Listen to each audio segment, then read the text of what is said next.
Hey there everyone, it's Misty here from the TheJollyFatElf. Welcome to day one of my Valentine card series. Hi, welcome. So before we get into this video, I just want to say real quick, I've gotten a couple questions about where I've been. Honestly, I took a mental health break. The last 6 months have been really hard on me. I've been undergoing genetic testing. I got the diagnosis of muscular dystrophy, and then this neurologist is like, that's not what this is. You know, the genetic test has to be wrong. I've been seeing an immunologist. Like, it's been a lot of health stuff, and it's been really heavy with some family stuff, and I just couldn't. Like, I did not walk in this office for probably 2 or 3 weeks, even to do my skincare. So I was just on the struggle bus, and I'm feeling a bit better. I am going to see about changing my medication a little bit to see if that helps. But I bought all this stuff for Valentine's Day, and I was like, I want to do a Valentine's Day card series. Like, I was going to start this earlier in the month. Like, I'm behind on where I want to be, but I want to share these with you. So that's what we're going to do. Now, I wasn't even designing for my design teams. I'm on Stamp Anything. I took a break from them. I just filmed my first video for them a couple weeks ago. The Michael Jackson video, which you guys will see next week. So yeah, so I was basically turtling. That's what I call it when I just get in my shell and I just hide from the world. Sometimes the world gets to be too much, and I just checked out for a little bit. And I appreciate you guys hanging with me. If you've been around and you're back, I really do appreciate it. So in today's video, we're going to make a very beginner-friendly card, and I'm going to be using some sketches. I didn't know Mojo Sketches started using measurements. So I'm going to walk you through a sketch that we're going to do the way it's intended, and then in the next video, or one coming soon, I'll show you how you can take a sketch and just use it as inspiration rather than being exactly like the sketch looks. So I'm going to be using the paper that I picked up from Echo Park, the 6x6, along with the journaling cards as well. So if you haven't already, please consider subscribing. Like I said, I don't want to overpromise you videos. You are going to get a Stamp Anything video every week, probably on Saturdays for that. So yeah, but enough jibber jabber. Let's head over to the craft table and we'll get started. All right, friends, I have a really quick, simple, and easy card for you today. We're doing limited die cutting. We're only using an oval. And here are the sheets of paper that I picked up from Echo Park if you missed my haul. These are called journaling cards. They're 3x4, either 4x6. There's also some tags, and I'm just cutting those apart, and we're going to be using a couple of these on today's card. I always say, if you're new to card making and you're not sure this is what you want to do full time, like all the time, or invest a lot of money, try making a card without stamping first. You can use die cuts. You can use journaling cards like this. I mean, this piece of paper, I think, cost me $1.25 at a cherry on top, and I can probably make, I don't know, 8 cards from it. And I will share a video later in the series or later in February sharing with you just how many cards you can make with something like this. And we will do that for sure. But this way you can just see if card making is for you before you make a huge investment, because any hobby for the most part can be expensive, but paper crafting can really be expensive.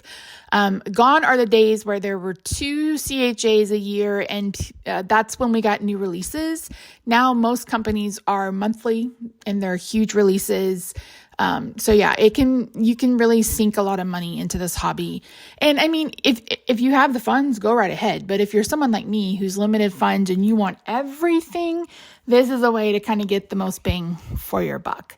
So once I get those all cut out, I'm going to go ahead and bring up the sketch. And as I mentioned in the intro, this is a Mojo Monday sketch, and they have been doing sketches for like 10 years, maybe even longer. I think they're up to 1,000 sketches on Pinterest. I couldn't tell you, but it seems around 400 or so they started adding measurements. So I'm going to be using a scalloped oval today. I'm going to be just cutting it out of this piece of red. Now this red is Poppy Parade from Stampin' Up, and then I'm also using Pool Party from Stampin' Up. And the way I've cut this, there is a frame that's left over, and that frame can be used on a sticker card, and I think we will do that either Wednesday or Friday. I haven't decided yet. So I'm going to try to do a couple of weeks of this, Monday, Wednesday, and Friday. at 6 p.m. Central. And then, of course, we have the Stamp Anything videos that go live at 6 p.m. Central on Saturday. So here's a piece of Pool Party. Now, I went ahead and scored this first. I scored it at 5.5, then I cut it at 4.25. That way, I have 2 card bases. You can do the same thing by scoring this at 4.25 on the 8.5-inch side. Then you will have 2 kind of landscape style cards, and these give portrait style, meaning they open from the bottom, they open top to bottom on the long way. So I ran out of tape, so I'm refilling that.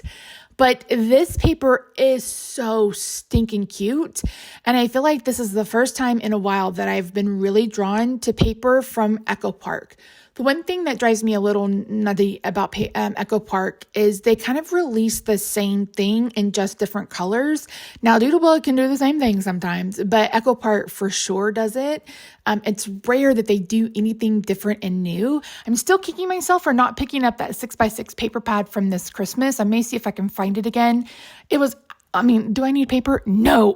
Do I love paper? Yes.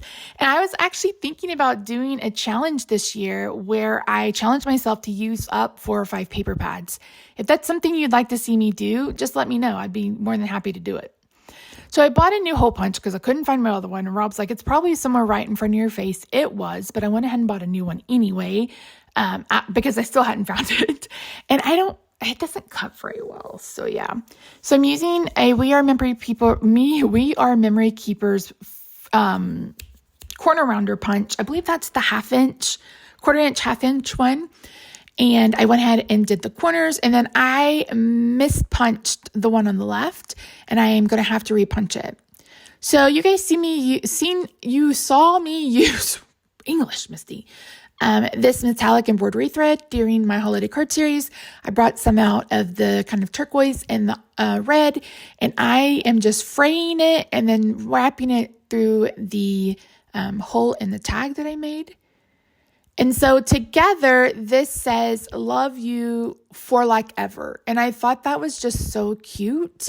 I initially was going to use that ABCD I love you one that you see to the left, that kind of chalkboard one, but I couldn't figure out where to bring the black in for this pattern, and I wanted to use this piece of paper, so I skipped it, but yeah. So this is how you make a card specifically like the sketch shows. And like I said, it may not be this card series, but at one point I will share with you how you can take a sketch and kind of make it your own and use it like as inspiration and not necessarily making it step by step. So I brought out all of my gems because I was like, surely I have some red dots. And unfortunately, they were really hard to find. So I'm using this big red dot on this corner right here specifically because I cut it wrong because I was just trying to eyeball it with my scissors. That is never a good idea for me. You guys know I'm always crooked. So once I add 3 of those dots, it's going to be times for some Nouveau Shimmer, and then we're going to call it good. And I haven't cleaned up my photo area from Christmas, so you're getting some old school on my desk in front of pattern paper pictures for this one, you guys. But that's it. I think all in all, this may have taken me 20 minutes, if even, and that's only because I messed up and had to restart and change my mind and all of the doobly-doo. But yeah, so thank you so much for joining me. I really do appreciate you. Like I said, I will be back Wednesday at 6 p.m. Central for another card. And here is a look at it close up. Isn't it so fun? I love this paper so much. All right, friends, I will see you Wednesday for another card. Bye for now.